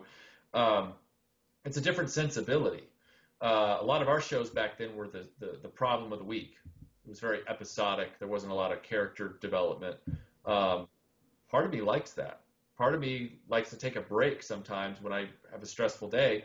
I want to sit down and watch a show where I can just plop in any episode I want, and I'm not going to have to worry about what was happening before or after. Right. Japanese shows, though, are compelling. They're kind of like the equivalent of page turners, where you sit down and you start watching Robotech or the original Macross, and you see that alien spaceship land on that island, and then you see a city build up around it, and you're like, oh my God, what's going to happen next? I got to see the next one, the next one, and the next one. I think they're just both different flavors. In some cases, the Japanese shows can get so esoteric that I can't follow them. It's like a language I don't speak, and I don't mean the Japanese because it's subtitled. I mean the way the visuals are put together, what they're focusing on in the narrative. Machine Robo, which is the Japanese GoBots. That show's bizarre. That show is bizarre, and I have a hard time getting my teeth into it. It's not about GoBots. It's about these sort of android, half-human people, and one of them is a ninja kind of guy with a magic sword that calls down a mechabot to surround him, and then it calls down another mechabot on top of that mechabot, and then he fights the bad guy and wins. Like And then the GoBot characters are just kind of standing off in the background like, hello, like they're not doing anything. But then like, so there's that. So the Japanese has that problem, and then the American shows with the problem they have is sometimes they'll just be inane, like it'll just be embarrassingly cheesy or bad or whatever. They go too childish in their worst examples. So Japanese gets too out there, and American shows at their worst get too childish. I think that's the best way to describe it. So Perfect. So my last question I have, well, for now, is you have all these toys. Where are they? Oh, you don't see them in the background? I don't see anything in the background. I've camouflaged them with my special beige wall contraption. No, all of the toys that we have are either in the display cases in my living room, or they are downstairs in the studio. Unfortunately, this is our office where I edit, so the computer with the Skype is up here. I mean, if I had a portable camera, I don't know how to transfer over to Skype. I'd take you down there right now, but I don't know how to transfer over to a device. That's okay. So I was just curious because I mean I know I have shit piled up all over here. Right. Like, this isn't even all of it. I have the attic's got like half the attic is full of stuff too. Sure. That are I mean, I've got stuff around here like I bought this Rocketeer toy recently, or here's one. So here's the Takara Optimus Prime Masterpiece. You know, I've got Masterpiece Transformers stacking up over there. Nice. So like some of the things are, you know, there's just all kinds of stuff that just lay around here. Like right here, this isn't a toy, but you'll recognize it, I think.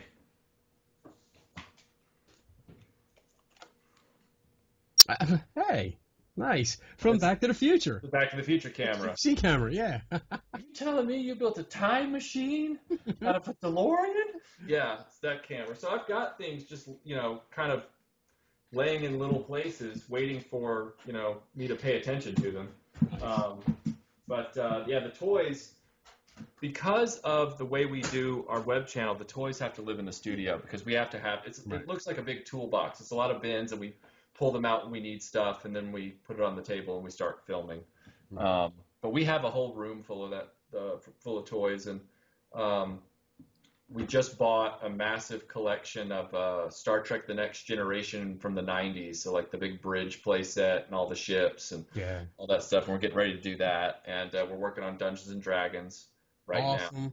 Yeah, and so we're gonna have a two-parter on that. We're doing Remco's Mini Monsters, the Dracula, Frankenstein creatures from the early 80s, their little action figures. We're doing that for Halloween. And what else am I working on? Dick Tracy, we're doing Batman the Animated Series, we're doing Buck Rogers, I mean, there's just so many things in the works right now, and it's many toys. Oh, it never ends.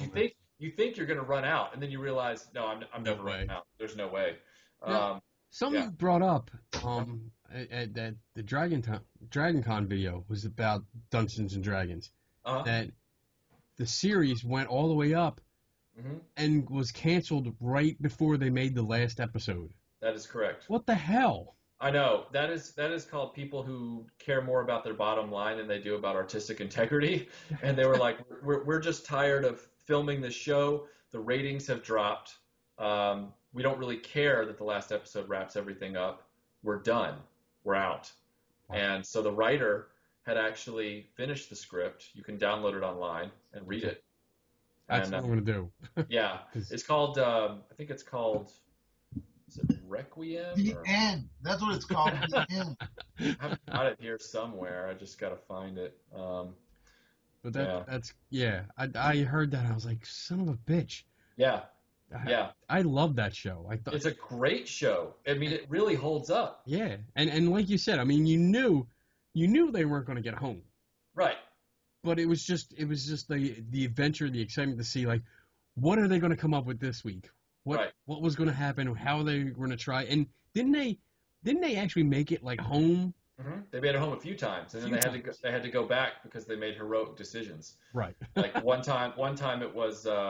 They made it back through, but Eric, the guy with the shield, he had been turned into like this monster, and he didn't want to live in his real world with this monster face, so he went back.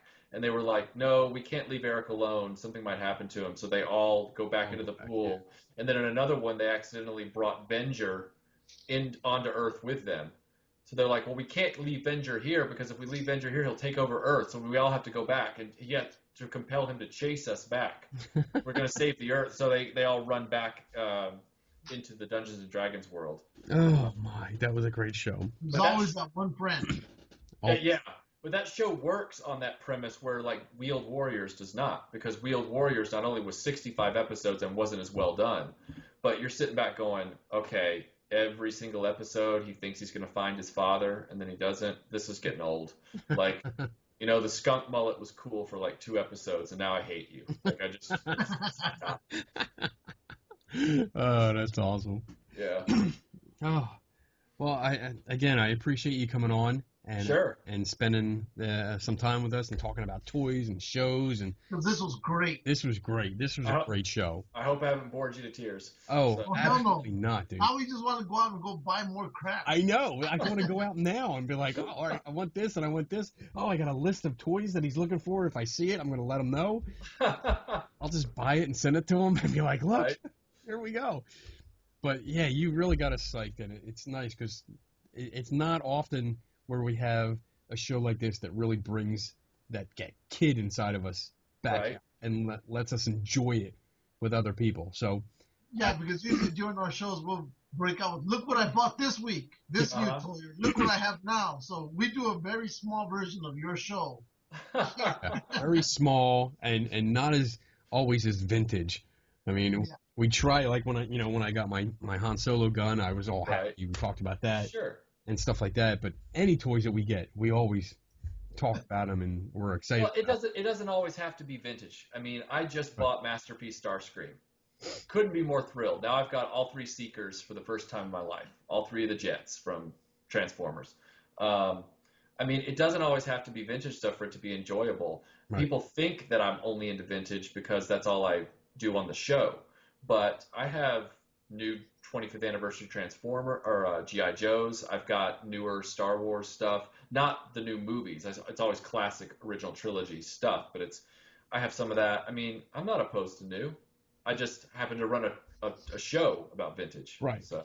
Well, I mean, the oldest toy I have that's in a box is Planet of the Apes. When that figurine came out, the big old figure like that. Yep. And I think the one I have is the male doctor or the male scientist chimp. Mm-hmm. I have him still in his, original packaging. Right. I hardly if ever take him out. Right. Why would you? That's it. Yeah. I mean, it's what makes you happy. Yeah. I love it, and getting these toys and stuff makes me happy. Yeah. I got my Greedo here. We were talking about him on a show. And then the very next weekend, I saw him at a flea market.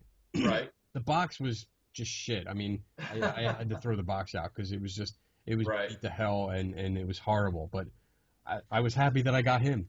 Sure. That's the beauty of the Power of the Force 2 line is that they were produced in the same numbers as the original vintage toys, but they're still young enough that you can get them for good prices and get them complete. See, I love this guy. It's like you're like, hey, I got this.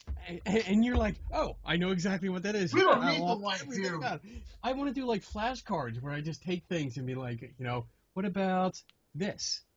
That is the Princess Leia from Applause. Son of a bitch. 1993 or 4, I think. 93, 92, something like that. Son of a bitch. He's good. Yeah, you could get those at Suncoast Motion Picture Company and a few other places. Yeah, they were cool. I have a whole bunch of them.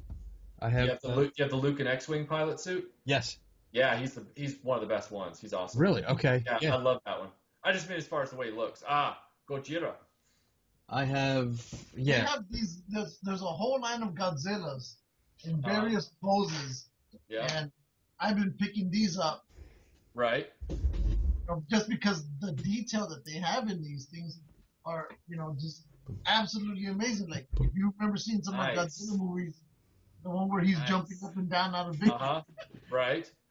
So, yeah, I mean, that's how geeky we get. And this is what we do. Oh, Yeah. Oh! oh, look at you. Now, does that work, or is that a prop?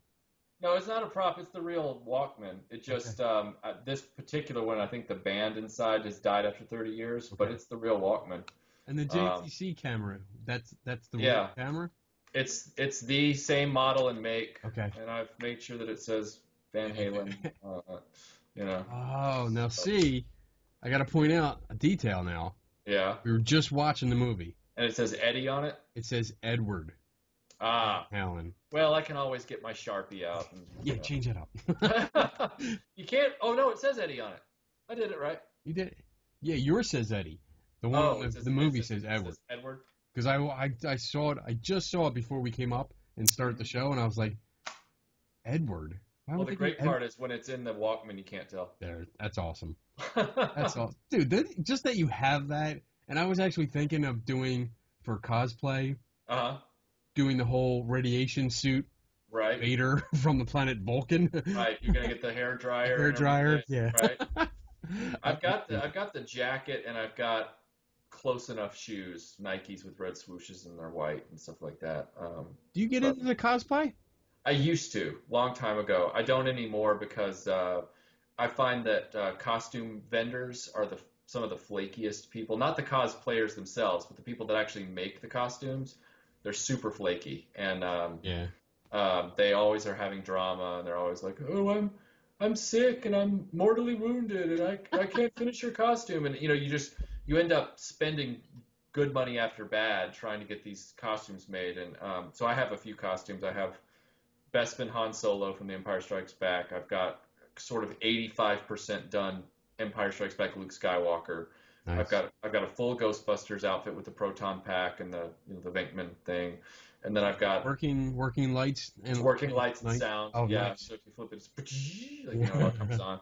Awesome. And then I've got Dick Tracy, Malcolm Reynolds from Firefly, awesome.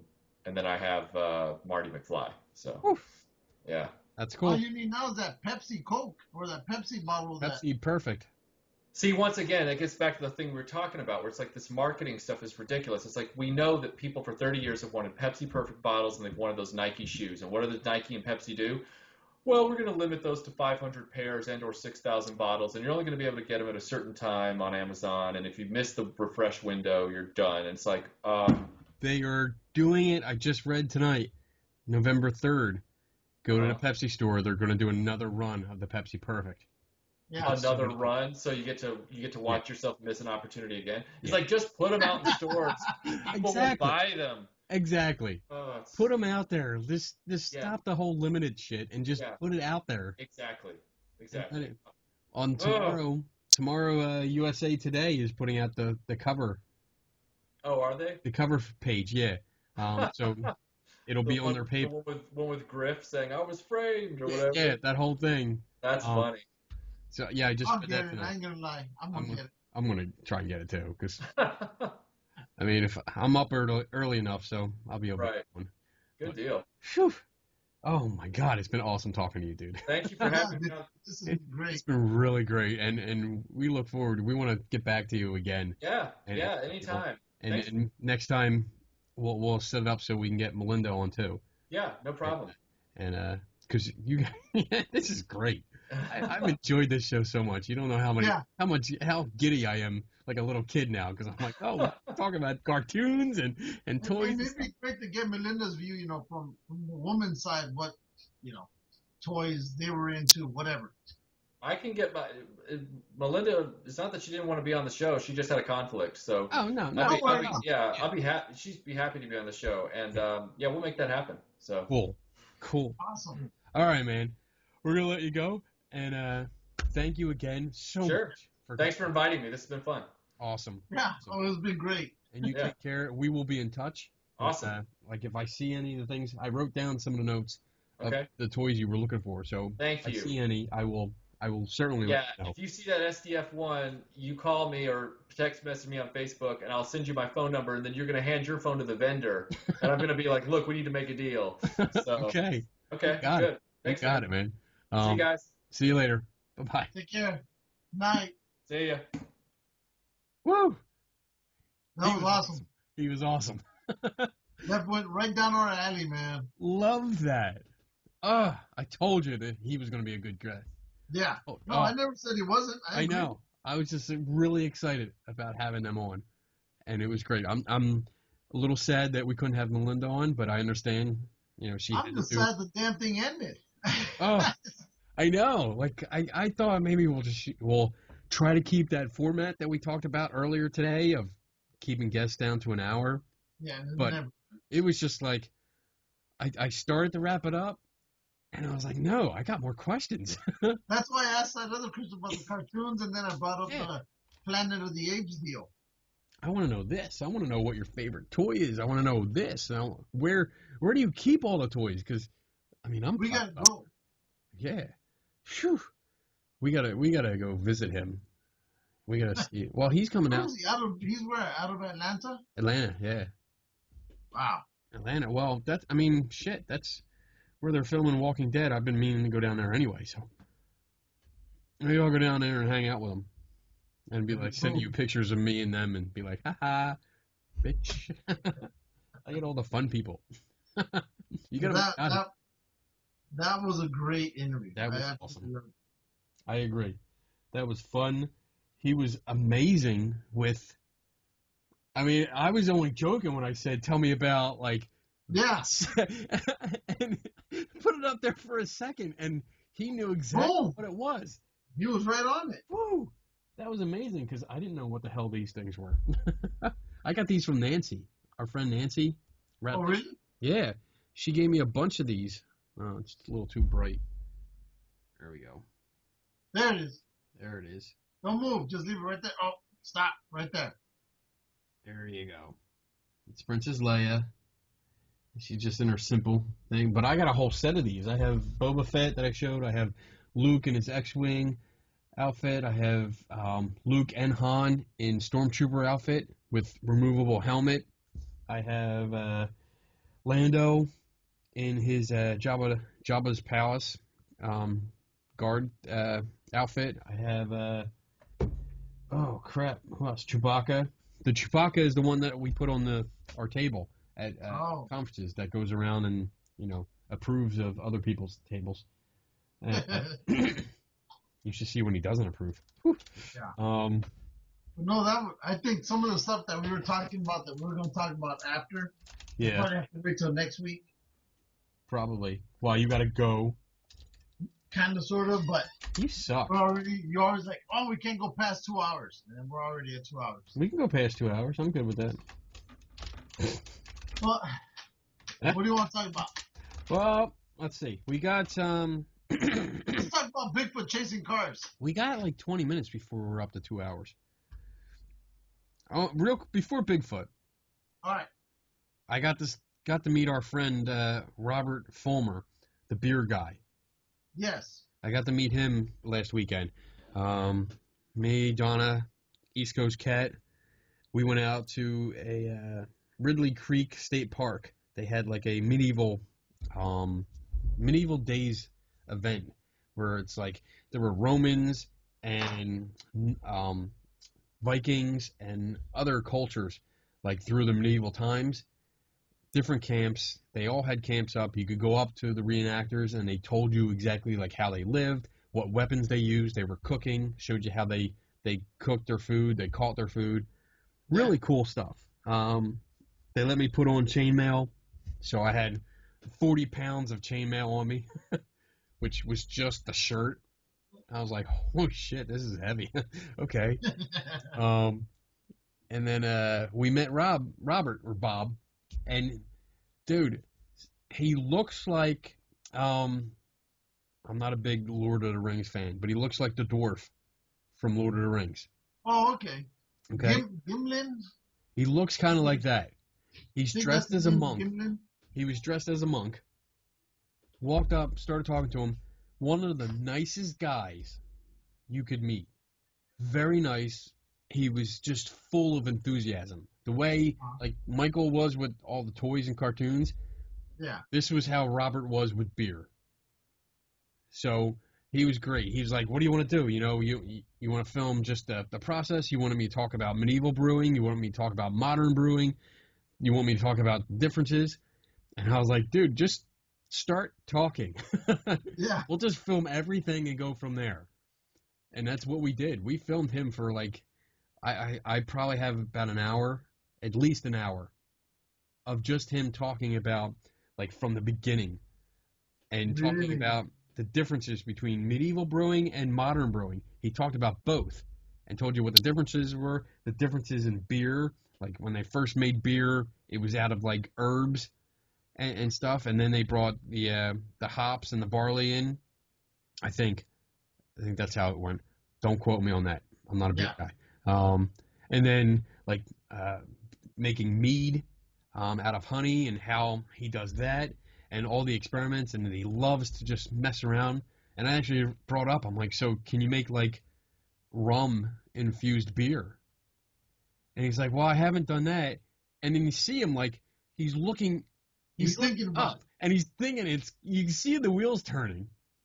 And I'm like, you're thinking about it, aren't you? He's like, well, yeah, you know, if we do this is the process for rum. If we do that and then maybe infuse it in this way and this, and he just starts rattling off. He's like, that's a good idea. That's a good idea. We're gonna have to try that. I'm like, He oh, just made him into a millionaire. I know. Well, he's actually, he told us he's working to open his own brewery, and everything's like in the works already. He's set and he's moving forward with it. But he took us through the whole process. I got to help him a little bit. I mean, basically all I did was scoop water out of a boiling pot and put it in the mess. But I helped. Well, once he gets that Geeks and Ghosts brew going, that'll be it. Well, we have to give him a date. So when you come over here, we have to figure out what date is best. And he's going to actually come here, and he's bringing... To the house? To the house. He's going to bring up a bunch of beer to the house. So I'm thinking, like, if we can do the that 18th. Right. The 18th would be our next show. Yeah. That you're here, because the 11th we already have somebody booked. Yes. Right. Yeah. And the 18th, I'd be coming back from Washington.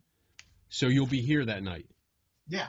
Okay. Good. Because the only reason we're staying there until the 18th is because we got to wait for our scheduled time to go into the White House. And what time is that?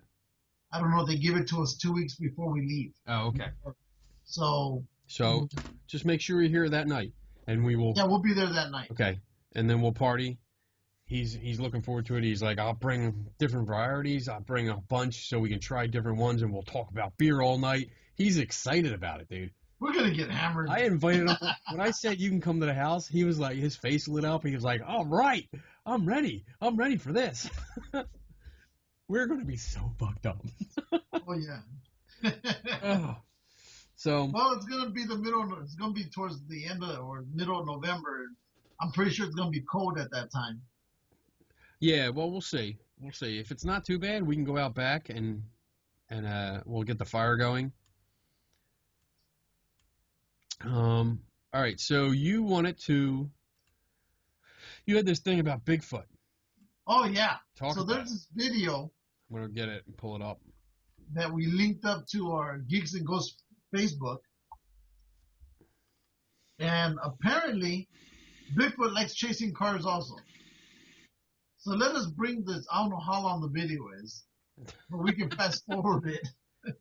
But you see out of nowhere, this thing just runs out of the dark, and I guess the guy has one of those, those rear-mounted cameras or whatever. Let's look, because Let's just look at it. Let's just look at it. Let me share the screen. I think I have it up. Let me see if I can screw up our recording here. Okay, do you see it? Talk to me. I see, yes. Okay, let's see. Is this it? All right, here we go. Click to subscribe. Oh, there's a Bigfoot. Yep. And... Hi guys, welcome back to the Paranormal Review. And today we have one of the more exciting send-ins that I've had for a while. Now, the background for the story is this woman. Oh, it's 6 minutes long. We're fine. Somewhere in Colorado. I need to try to find out more details about that. I just got an email from her, and they sent me this video to review. And apparently they were. Wait, them talking about it first. Hit something. They thought it was probably a deer, but they weren't really sure, so they decided to back up and find out what it was. And that is when this all unfolds. Now, this is one of those videos where it's either a blatant hoax or it is one of the craziest things that I've seen. Now, let's get to it. I'll watch the video, and then we'll go into some more details about what I think. I have added some slowed down and zoomed in information, video in here, so it's better to analyze it. All right, before we keep going, I just make the obvious point here is that we are looking at a video of a video screen. Okay, so that's what it looks like. He's got the video queued up on another screen, so we're gonna watch. So the quality is gonna be shit. We'll see. Just want to put that out there. And anyways, let's watch this.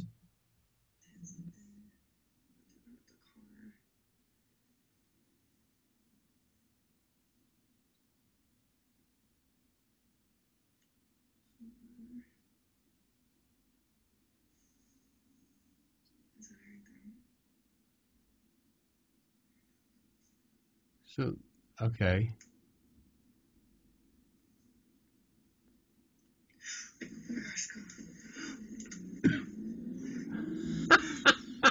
Alright, so one thing that I like about this video is you see right here when they're backing up. If this was a hoax, I would expect them these people to back up way more. I would expect them to back up so the creature was right here in the middle of a camera zone, and then seeing this thing run wherever, towards the car, away from the car, whatever. I would also expect them to have the creature running away from the car or into the bushes in some kind of a manner. Who knows? But I think that would have made a much more realistic hoax and more dramatic if it would have been on the ground over here. But instead, they're like backing up, and I believe that it stands up. Yeah, you can see it kind of getting off the ground over there. It's a little black mark right there, I believe. Unless I'm wrong, unless it's just off in the shadow somewhere.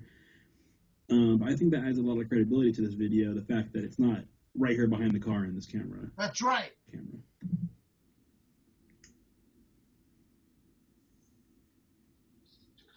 Let's see what happens.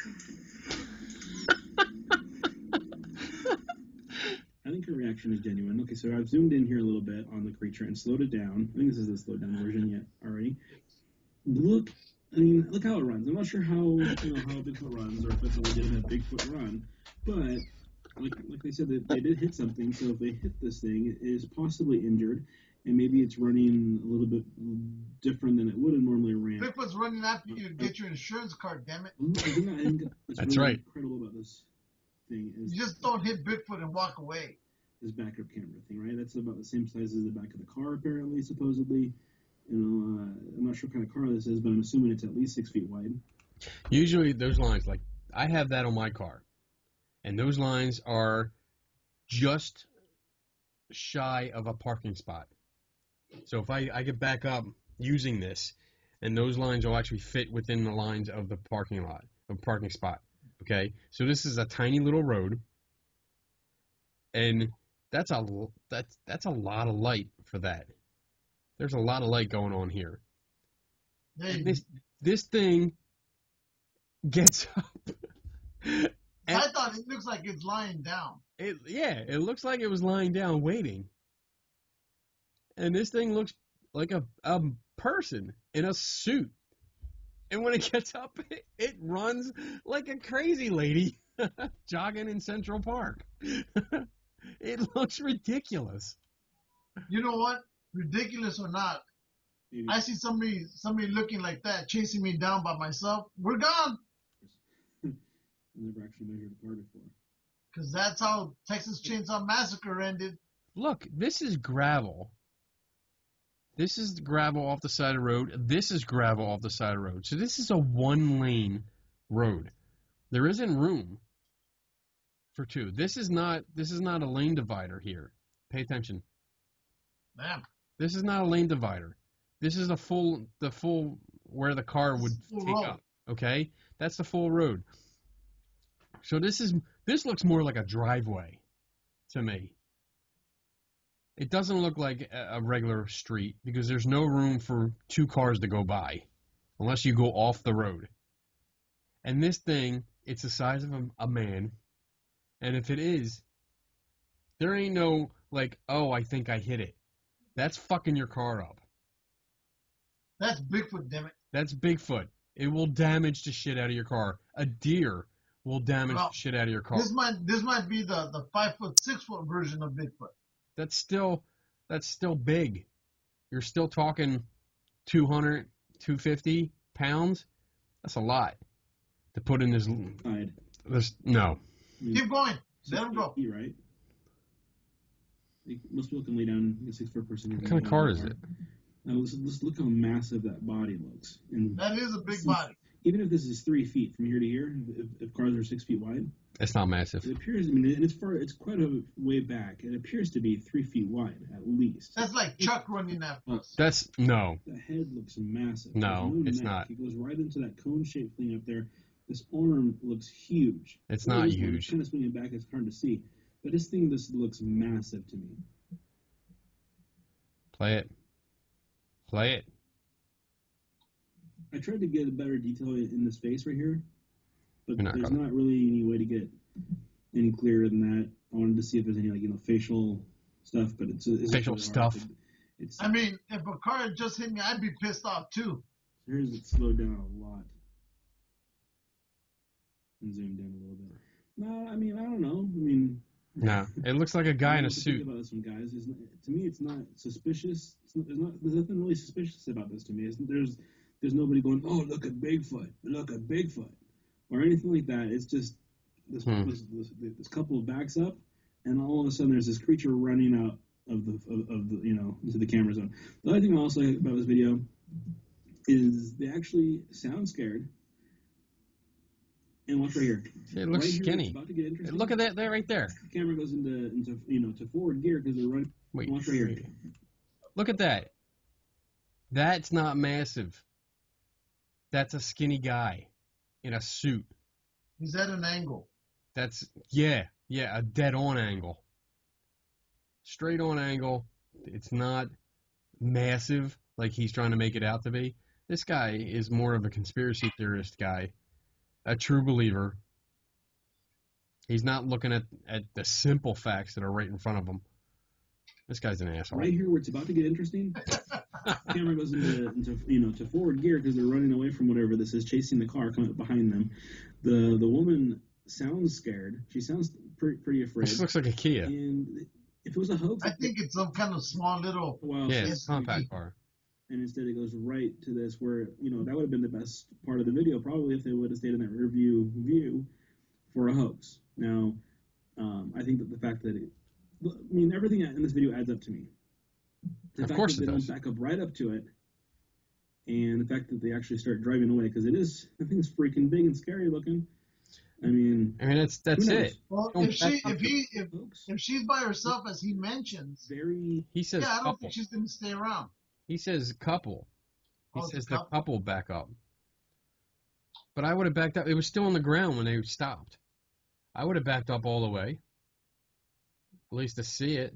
And then when it started moving, but again, I'd have hit it again. they hit it to where it's on the ground, laying out flat, and still laid out flat, and for not long enough time for them to stop, as far as the way they got, and then back all the way up.